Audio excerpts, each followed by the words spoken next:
Welcome back to Scarlet Maize. I'm Adam. I'm Zach. What's up, Zach? What's up? Been a long time. Yeah, it's been a while. Yeah. Season 4 of Scarlet and Maize. It would have been a perfect time to end because we started it at maybe the in the darkest, deepest part of the valley for me as a Michigan fan. Yeah. And then last year just ended so great, but here we are. I'm rolling the dice. I think meeting to do this has helped Michigan win more than Connor Stallions, more than J.J. McCarthy, more than anything else. So hopefully I'm right. We'll see, yeah. AP poll reaction. So we're just doing the Big Ten. We can talk about whatever, but the Big Ten is Ohio State, number 2. They had 15 first place votes. Oregon, number 3. They had 1. Penn State at 8. Michigan, 9. USC, 23. Iowa, 25. Yeah. My only reaction is that Penn State is too high, and we never learn. They Yeah. always start there. They always lose their big games, and then... The only thing is about them being too... I think they're probably about just right because Penn State actually would have made the 12-team playoff, I think, every year, almost every year, in the 4-team playoff era. And so, I mean, they're not like... It's not like they're in the top 5, but... No, I just think they should be closer to 15 or so. Yeah, that's fair. So, yeah, my thing, I feel like I say this every year, like...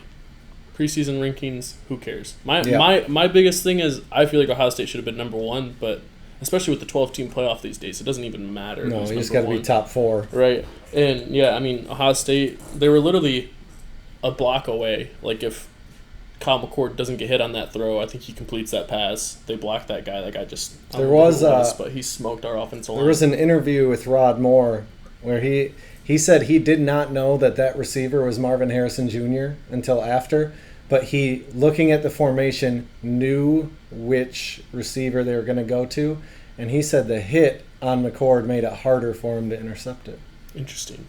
That he was going to be able to just pick it off in the air. But that is also not taking into account Marvin Harrison Jr. potentially fighting for that ball. Right. Where he wasn't. Right. Yeah, but either way, like was that one play is what ended Ohio State's national championship hopes, and it was to the team that eventually won the national championship. And they brought back so many guys, and they brought in a few studs, and even brought in true freshmen that I'll get to later that has gotten incredible hype. But yeah. I think Ohio State should be number 1, but I'm fine with Georgia being number 1. I'm fine with all the rankings, to be honest. Yeah. All right, so getting into some prediction things. Which ranked Big Ten team will drop the most by the end of the season? So Ohio State, Oregon, Penn State, Michigan, USC, Iowa. Which team will drop the most by the end of the season? This was probably, I feel like this is the hardest question we have on here. I'll let you go first. All right. So I'm gonna go Penn State. I'm tempted to pick Iowa because Cade regresses every single year apparently. And they just look so bad on offense. I don't know if their defense can maintain again. But I'm going to go Penn State. I hate James Franklin. I don't buy into Drew Aller. I do like Tom Allen as their defensive coordinator. But my problem with them has never been the defense, really. Right. So I think they'll finish 9-3 with losses to USC, Ohio State, and at Wisconsin. I also think Washington, the week after Ohio State, could be tough. But that's 100% because it'll be after a loss. We've talked before about James Franklin's record after losses, and because I really like Jed Fish, their new head coach. But the fun thing is those 4 games are back-to-back-to-back-to-back, starting with USC. Wow. James Franklin sucks after losses, and I picked those 4 games, and then I was like, wait, when are they in this? Who's first is why I went, and I looked back, and I was like, oh, boy. That could be a rough stretch there for them. Yeah. But yeah, they start with USC, then they have a bye week, and then they're at Wisconsin.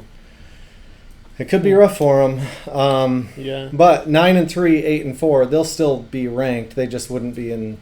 Yeah. 9-3, they might be in the conversation for 12, but maybe not. I was going back and forth between Iowa and USC. They're complete opposites, right? And they both got rid of those. Like USC had the worst defense coordinator in the country last year. Iowa had the worst offense coordinator in the country last year. They both moved on from those guys, got new guys in there. So I think it depends on which coordinator has the best initial impact, but I would say Iowa is probably the most likely team to drop. It's just so hard to even say that though, because with that defense, they're going to be in almost every game that they play. But yeah, I'm going to have to go with Iowa. Which unranked Big Ten team or teams will finish ranked?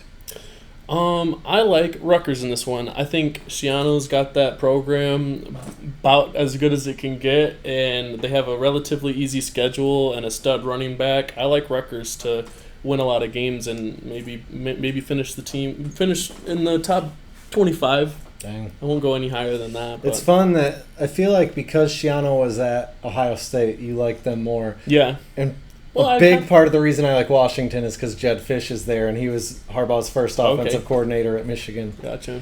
Yeah, I got Washington. They have a really tough schedule, though. They play 5 currently ranked Big Ten teams, 3 of them on the road, Michigan and USC at home.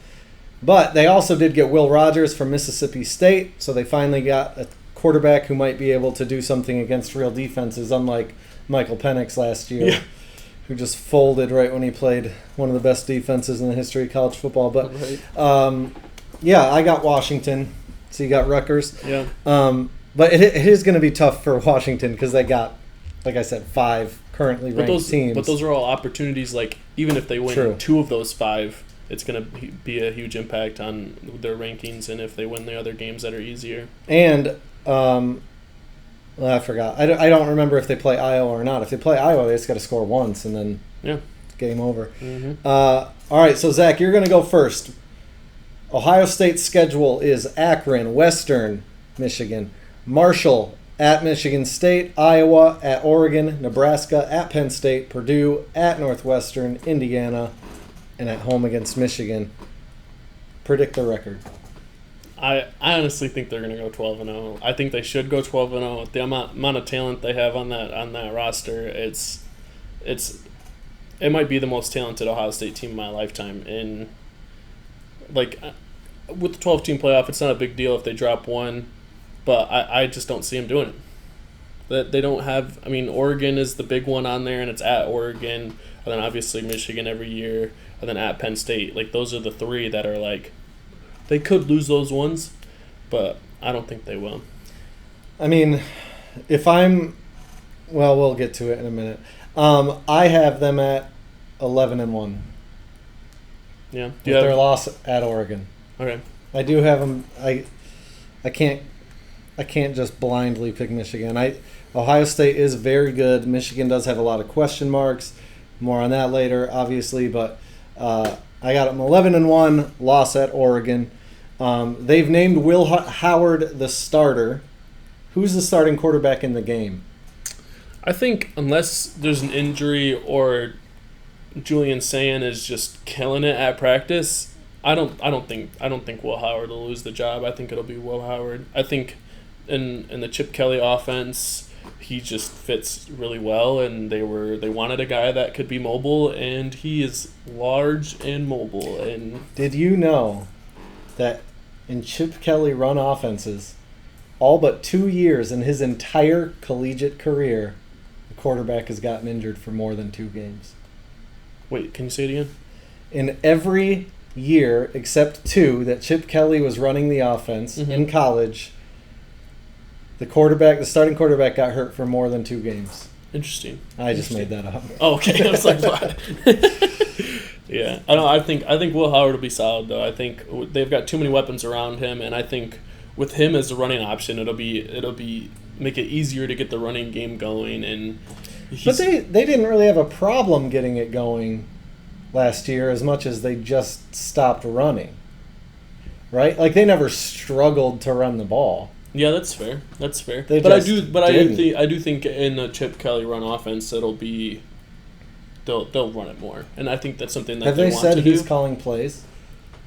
Chip Kelly? Yeah, I think he's calling plays. I'm not 100% sure on that. I don't remember. Interesting. Yeah.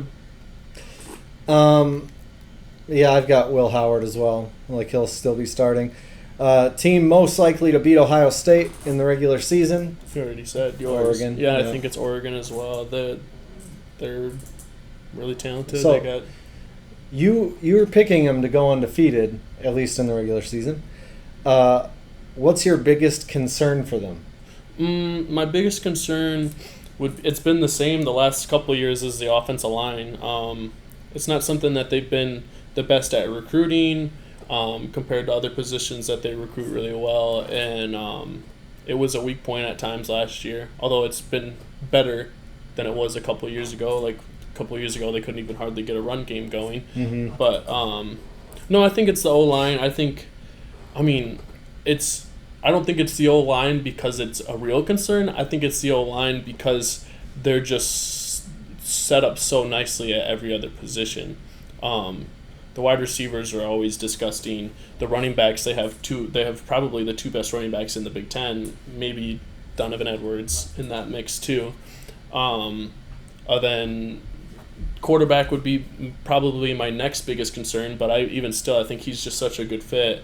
Other than that, defense, I think it would probably be the linebackers, but I'm really excited for Sonny Styles to be starting at linebacker. The D-line brought back JTT and Jack Sawyer and some other guys, and the corners, we brought in some guys, and Denzel Burke and Igbinosa or whatever he was a transfer last year, played there last year, and he was solid. And then bringing in Caleb Downs on the back end and bringing some other guys back, I think it's hard to find a weakness on that Ohio State team, but I would say it's got to be offensive line. I feel like the only weakness has got to be that none of them have beaten Michigan, including the transfers. But yeah, that's funny. Whatever. It will be really big for them that JTT is back at Penn State. Yeah, that's the only game he ever shows up for. Okay. The biggest concern for Ohio State, and hear me out because it's half joking, excuses. They've seemingly made some big changes. But honestly, if they don't quit with the excuses, I think regardless of changes made, the result of the Michigan game wins pre-playoff, they could wind up extending Ryan Day, and I think they'd regret it. I would say I really like the mindset a lot of the guys have had, and like interviews that I've seen and stuff. It seems like they're like, we know what we can do, and we haven't shown it on the field, and we just got to show it on the field. It seems like that's where they're at, and it seems like that's been what they've been saying since 2021. Like so then, what are the last excuses? 2 years? Well, they'll say we have the talent, we just haven't gotten it done. Even this offseason, they said we have more talent than Michigan, we just haven't shown it on the field, and it's like maybe you're not. What's the excuse though? Oh, there was weather, there was Connor Stallions. There you go. Now there's excuses. What you were saying weren't excuses. That was them saying that they need to be better on the field, that they need to show what they can do better. I think they were saying both things. I don't know. Like they were saying we were better, but Connor Stallions. We were better, but the weather. Show me where people have said that. Right now, you want me to stop the recording? I don't know. Like I haven't seen any players mention Connor Stallions once, so. That's fair. Maybe it's just the fan base. Yeah. Some of the fan base. The difference between fan base and players, always. Yeah, that's true. Mm-hmm. All right, so Michigan's... Wait, no, Zach, what are you most excited about for Ohio State other than simply football being back? Dude, it's so hard not to be excited for Jeremiah Smith. He is the #1 overall recruit this last year. He was the first wide receiver to ever be in the history of like 24/7 at least to be the #1 overall recruit. And he has just had an insane amount of hype, and I get into him more again later too. So I'll just leave it at that. Jeremiah Smith also to see Sonny Styles on the field a lot more because he's starting at linebacker, and he's just looks like a freak, dude. That dude is, and he was playing. He's athletic enough that they wanted him to play safety, but he's built like a defensive end, and they're gonna have him playing weak side linebacker. And sounds like defensive Joe Milton. Yeah. I mean, honestly, if he doesn't show out, that's what he is, really. Yeah. But. All right, Michigan's season schedule. I will go first. Fresno State, Texas, Arkansas State, USC, Minnesota, at Washington, at Illinois, Michigan State, Oregon at home, at Indiana, Northwestern, at Ohio State. I've got them at 10-2. I already said a loss at Ohio State, loss against Oregon, but I've got them beating Texas, beating USC, beating everybody else. Yeah. I mean, the thing about Texas, they have 2 of their top 3 running backs hurt. I I thought Quinn Ewers was gonna be better. He's done well. He had in terms of explosiveness, big numbers. It wasn't really there. Yeah. Yeah. So I think Michigan's gonna beat Texas at home. If it was at Texas, maybe it would be different. Beating USC, because we'll see what USC even is. But yeah, Oregon is going to be really tough, and at Ohio State it was only, I was going to say never easy, but it was pretty easy in 22. So Michigan won 45-23. It was close at halftime though. Mm-hmm. Yeah, it's got away from Ohio State a little bit. Yeah. What do you got Michigan at? I think they'll be 9-3. I think they'll lose to Ohio State and Oregon. Other than that, I think it's a toss-up between... I think they'll probably... I'm going to go with they'll lose to Texas. I like Quinn a lot, and I think that he'll show out and just be even better this year. There's a reason why, there's a ton of hype behind Arch Manning, and there's a reason why he's not starting at this point, and I think it's because Quinn's legit. I will say, and this goes to my thing no one's talking about later. A lot of people are talking about the production, the starters that Michigan lost, but I feel like those people are not looking also at what's returning, especially on defense. Yeah. The defense should be disgusting. Yeah, just the two stars alone, they're arguably the two best defenders in the country, between Will Johnson and Mason Graham. They're incredible players. They'll both be first-round picks, but... yeah, Michigan is still bringing back a lot of talent, even though they lost a lot. Starting quarterback prediction, it's probably either Alex Orji or Davis Warren, former walk-on who had cancer. He was a 4-star, then couldn't play his senior season. I've got Alex Orji, and I think that he will be the one starting in the game. I am worried about this, mainly because of Joe Milton, because there was a lot of hype about practice stuff, and there's a lot of hype about practice stuff for Alex Orji. We have seen a little bit more of Orji than we did of Joe Milton before he started, but worst case also, I feel like whether it's Orji or Davis Warren or Jack Tuttle or whoever, you could run the Cade McNamara offense because they're still going to be run heavy this year. Right. But there's just that fear. Anyways, who do you think? I think it'll be Orji. I feel like he's been the favorite all along, and I don't know. It just seems like it's going to be him. I don't know a ton about either guy, really, but... yeah. Which team most likely to beat Michigan in the regular season? Oregon. I think it's Ohio State. You've got to. But I just feel like Michigan has had Ohio State's number the last few years. Stallions are not. And Oregon, I just think Oregon is better. They're super good. Not that Ohio State's not good. I have Michigan losing both games, for the record. But my biggest concern for Michigan is quarterback. Like I said, mostly because of Joe Milton. Michigan's defense brings back a ton. They brought some more in. They should be able to keep them in most games by themselves, but if Orji is loose with the ball and gives it up too easy, it'll put the D in bad positions. Bad things could happen. So we'll see. Yeah. Whoever wins that starting quarterback job has big shoes to fill. I think a lot of Michigan fans would consider J.J. McCarthy the best quarterback they've ever had. And then I think an even bigger concern, besides that they lost a ton, is the question mark of head coach, because Sherrone Moore has never been a head coach before. And I think that it'll be interesting to see how smooth the transition is to how he runs things, if it'll just be a copy and paste of how Jim ran things and he'll just roll with that, or if he'll try to implement some of his own things and maybe a mix of both and see how well that transition works out. I do think, to your point, new offensive coordinator, new defensive coordinator, even though Wink Martindale is like the godfather of this defense that they've been running, he's still a guy coming from the NFL without college experience that typically has not gone the best. Plus, he's old. How does that, like, how is he going to run the defense? Even if it looks the same pre-snap, how's it going to look post-snap? Mm-hmm.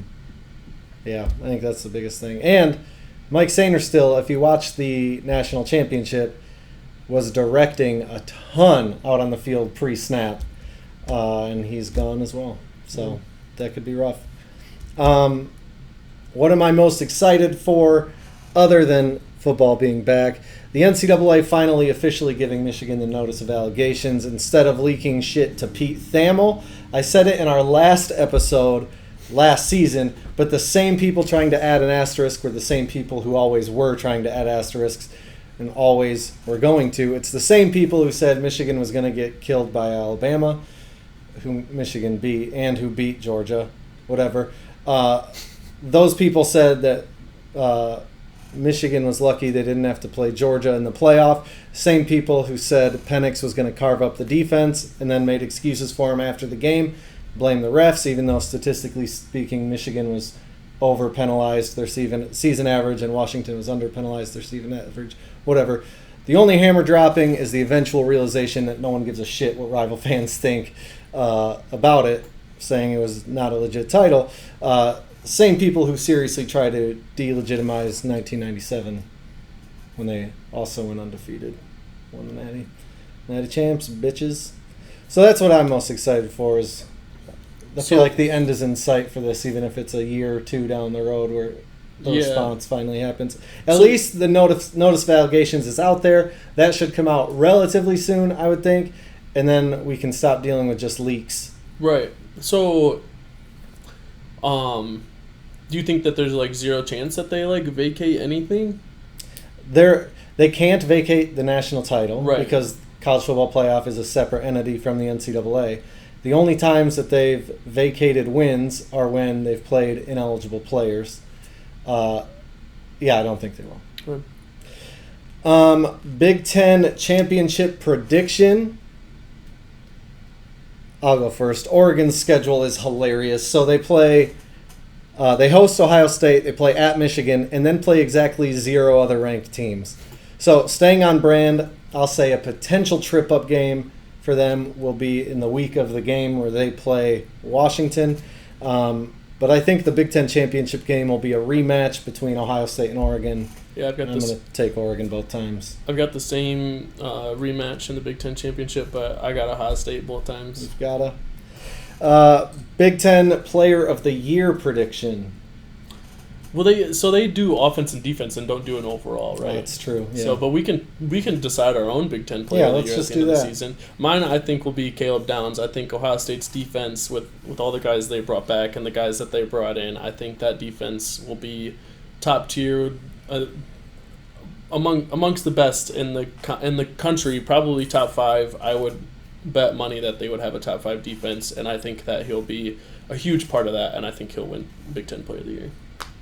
I want to pick Will Rogers, but I feel like if Oregon has 1 or no losses, it'll be Dylan Gabriel, and I'm picking Oregon, so Dylan Gabriel. Yeah. Dark horse for a defensive would be Jayshawn Barham at Michigan, transferred from Maryland. There's speaking of off-season hype, there's been a ton for him, and I think he's gonna be real good. Mason Graham, I feel like, is super good. But he's going to get doubled a lot probably. They'll try to go away from him. Will Johnson, super good. I don't think he's going to get thrown at much. Right. So, whatever. Final Four and national champion prediction. What do you got? It's hard to predict it, just especially down to 4, because you don't know who's going to end up playing who early in the round. So but I've got, for my Final Four, I've got 3 that are currently ranked in the top 4. I've got Ohio State, Oregon, and Texas. Then my 4th, that's a lot more of a sleeper, I have Tennessee. I like Tennessee to bounce back this year. They had a really good year 2 years ago. They had a so-so year last year, but they also had Joe Millen at quarterback last year. Yeah. And I think that they have 5-star quarterback Nico, however you say his last name, starting, and I think they'll be much improved. the wide receiver Squirrel something, and he's super fast, and I think that they'll be fun again like they were a couple years ago with Hendon Hooker and all those receivers that they had then. So you picked 2 Big Ten teams, 2 SEC teams. Oh, yeah, I did. Bold. Didn't even think about it. I got Georgia, Oregon, Alabama, Ohio State. So I also 2 SEC, 2 Big Ten.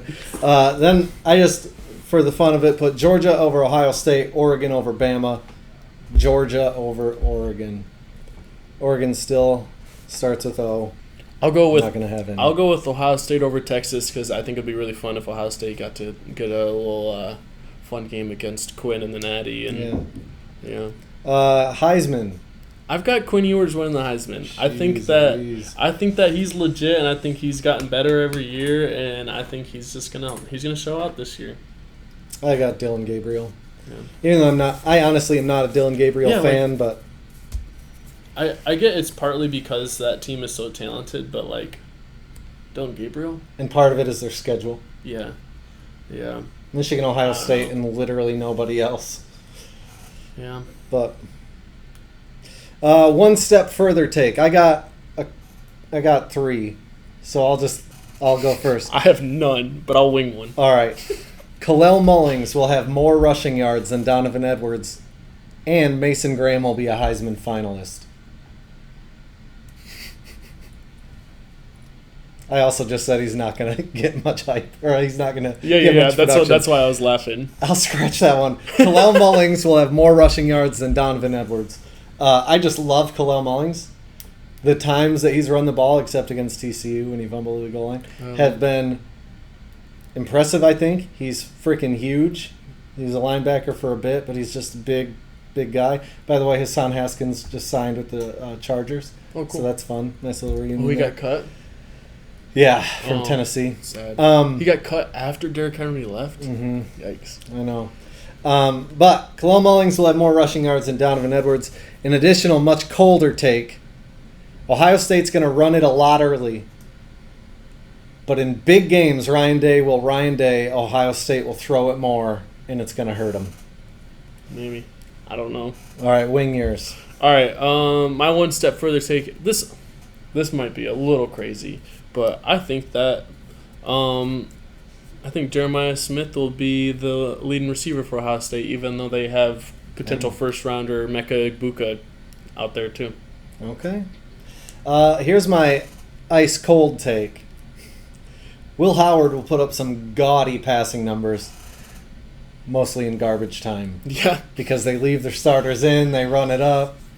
I don't know. Also, like, tiebreaker number 6 for Big Ten championship is point differential, I think. Oh, really? That's kind of important, but tiebreaker number 6? See, I feel like it should not be important. I think it hurts a team like Michigan who does the whole the anaconda offense, whatever, where they like just squeeze the life out of you. Yeah. Like, sorry we don't run up the score and we put our bench in. Like, I feel like that shouldn't hurt them.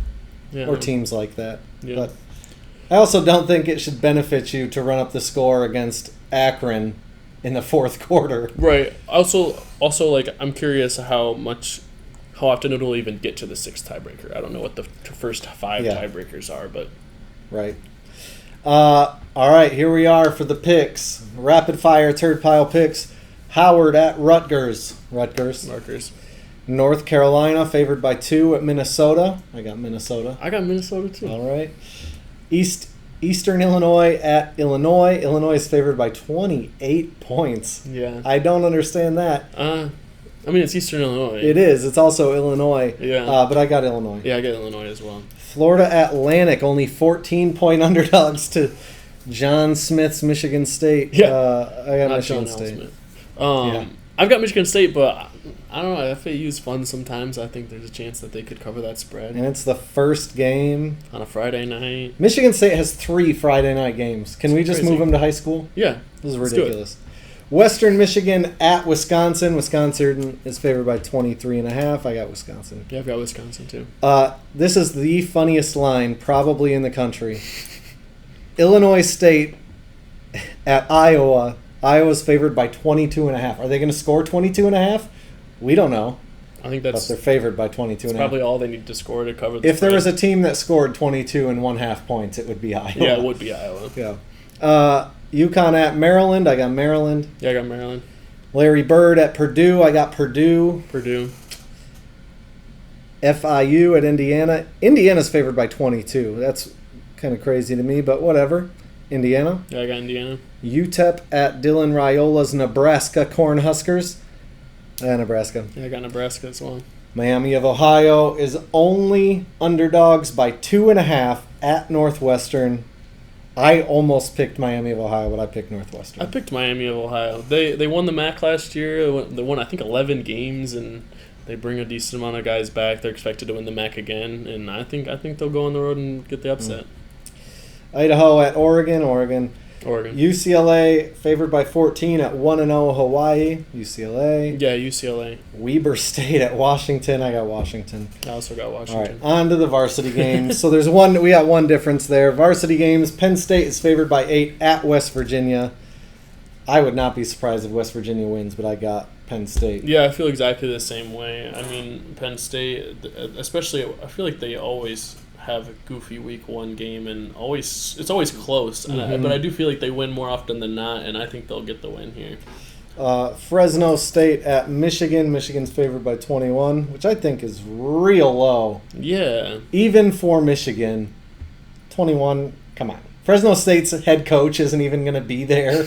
Like, what are we doing? Yeah, I got Michigan. Akron. Vegas knows that Sharon Moore is going to get a huge suspension and whatever. Probably not. Yeah. Akron at Ohio State. Ohio State 49.5, but they'll probably win by 70 because they're going to be throwing it late into the fourth quarter. Yeah, sure. Game of the week, though, 23 USC at number 13 LSU. LSU is favored by 4.5, so it's pretty close to an even. Yeah. Once you account for the home field advantage. Right. I went back and forth on this. I really hate Brian Kelly. I'm also not a fan of USC. I'm gonna say LSU. I think that. I'm supposed to pick a score too. LSU by 3. I think Lincoln Riley is a legit coach, and that the offense will be moving. And I'm hoping that this defense coordinator will be better than the previous defense coordinator. I got USC. I got USC by 6. Okay, that's fair.